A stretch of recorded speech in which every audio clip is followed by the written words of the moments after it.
তোমরাও বেশি একটা লাফালাফি কইরো না, তাইলে কিন্তু কলিকাতা আমাদের, ত্রিপুরা আমাদের। আমরা কিন্তু কলিকাতা, ত্রিপুরা, আসাম পুনরায় আবার আমাদের আয়ত্তে আনতে চাবো। আমরা ভারতকে বলতে চাই, ভারত, আমরা 1971 সালে পাকিস্তান থেকে যুদ্ধ কইরা দেশ স্বাধীন করছি। ভারত, তুমি আরো শূন্য রাখো, আমরা 2024 সালে তোমার র বাহিনী ছিল, হাসিনার পুলিশ ছিল, হাসিনার ছাত্রলীগ ছিল, হাসিনার যুবলীগ ছিল, তারপরও হাসিনা সরকার আমাদের সাথে যুদ্ধ করে পারে নাই। শুধু ভারতের ওই সাংবাদিকই না, ভারতের প্রায় 90% সাংবাদিক আমাদের বাংলাদেশ নিয়ে নানান প্রকার প্রপাকাণ্ড ছড়াইতেছে। আপনারা গণমাধ্যম কমরিয়া আপনারাও দেখছেন।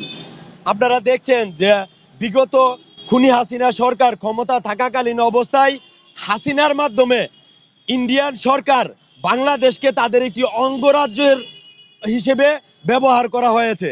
এই খুনি হাসিনার মাধ্যমে ইন্ডিয়ান সরকার বাংলাদেশকে তাদের একটি অঙ্গরাজ্য হিসেবে যেরকম ব্যবহার করা উচিত সেই রকম ভাবে ব্যবহার করতে পারছে। জুলাই থেকে আগস্ট মাস পর্যন্ত আমরা যারা জীবনের মায়া ত্যাগ করে আন্দোলন সংগ্রাম কইরা খুনি হাসিনাকে দেশ থেকে উৎখাত করেছি, তখন ভারতের ফুরামতে জ্বালা শুরু হয়ে গেছে গা। কারণ ভারত তার আধিপত্য এখন আর বিস্তার করতে পারে না। ফলশ্রুতিতে ভারত দেখেছেন আপনারা, হাসিনা সরকারকে বিদায় করতে না করতেই এই 16 বছরে কখনো বন্যা হয় নাই।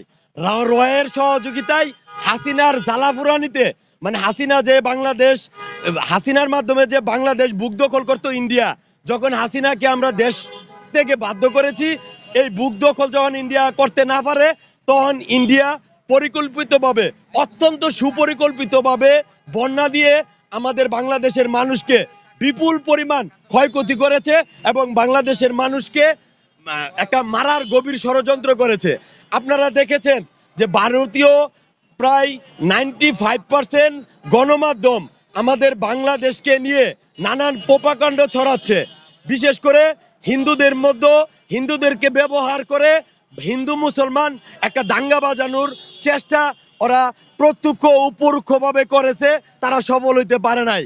আপনারা দেখেছেন যে এই হাসিনা সরকার পতনের পর ইন্ডিয়ান সরকার যে আমাদের প্রকাশ্যে শত্রুতা করছে, তাদের আচরণে সেটা সুস্পষ্টভাবে ফুটে উঠেছে।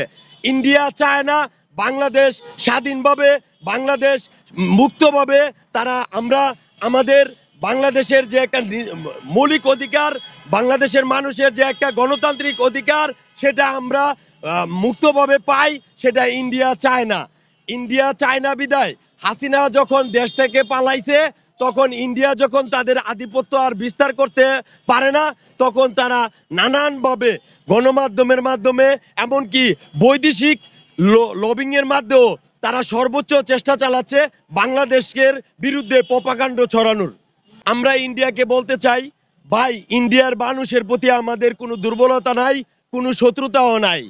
এই যে ভারতের বিজেপি সরকার মোদি এবং ভারতীয় বিজেপি সরকারের এক নেতা শুভেন্দু অধিকারী, এই শুভেন্দু অধিকারী দেখছেন যে হাসিনা সরকার পতনের পর তিনি একরকম উন্মাদ হয়ে গিয়েছেন। কারণ হচ্ছে হাসিনা সরকার থাকাকালীন অবস্থায় ভারত বাংলাদেশকে খুব সুপরিকল্পিতভাবে চাইটা পুইটা চুইসা খাইতে পারছে। আমরা যখন ছাত্ররা এবং বাংলাদেশের জনসাধারণ হাসিনার হাত থেকে এবং ভারতের আগ্রাসন থেকে দেশকে মুক্ত করেছি, এটা খুব ভালোভাবে ভারতের প্রধানমন্ত্রী নরেন্দ্র মোদী এবং বিজেপির নেতা শুভেন্দু অধিকারী এটা কোনো অবস্থাতেই তারা মাইনা নিতে পারে নাই। ফলশ্রুতিতে তারা বাংলাদেশে নানানভাবে বিশৃঙ্খলা, অশান্তি সৃষ্টির জন্য নানানভাবে পরিকল্পনা করছে এবং তারা নানান পরিকল্পনার মধ্য দিয়ে যে অশান্তি সৃষ্টি করছে সেটা আপনারাও দেখতে পাচ্ছেন। আমরা ভারতকে বলতে চাই, ভারত, আমরা 1971 সালে পাকিস্তান থেকে যুদ্ধ কইরা দেশ স্বাধীন করছি। ভারত, তুমি আরো শূন্য রাখো, আমরা 2024 সালে তোমার র বাহিনী ছিল, হাসিনার পুলিশ ছিল, হাসিনার ছাত্রলীগ ছিল, হাসিনার যুবলীগ ছিল, তারপরও হাসিনা সরকার আমাদের সাথে যুদ্ধ কইরা পারে নাই। তোমরাও বেশি একটা লাফালাফি কইরো না, তাহলে কিন্তু কলিকাতা আমাদের, ত্রিপুরা আমাদের। আমরা কিন্তু কলিকাতা, ত্রিপুরা, আসাম পুনরায় আবার আমাদের আয়ত্তে আনতে চাবো। সুতরাং তোমাদেরকে সুস্পষ্ট বলতে চাই, তোমরা সাবধান হয়ে যাও। আমরা বাংলাদেশে হিন্দু, মুসলিম, বৌদ্ধ, খ্রিস্টান বন্ধুসুলভ আচরণ করি এবং আমরা হিন্দু মুসলিম আমরা একসাথে খুব প্রত্যক্ষ উপরোক্ষভাবে একদম কি অন্তরঙ্গভাবে বসবাস করছি। আমাদের মধ্যে কোনো বিভেদ নাই।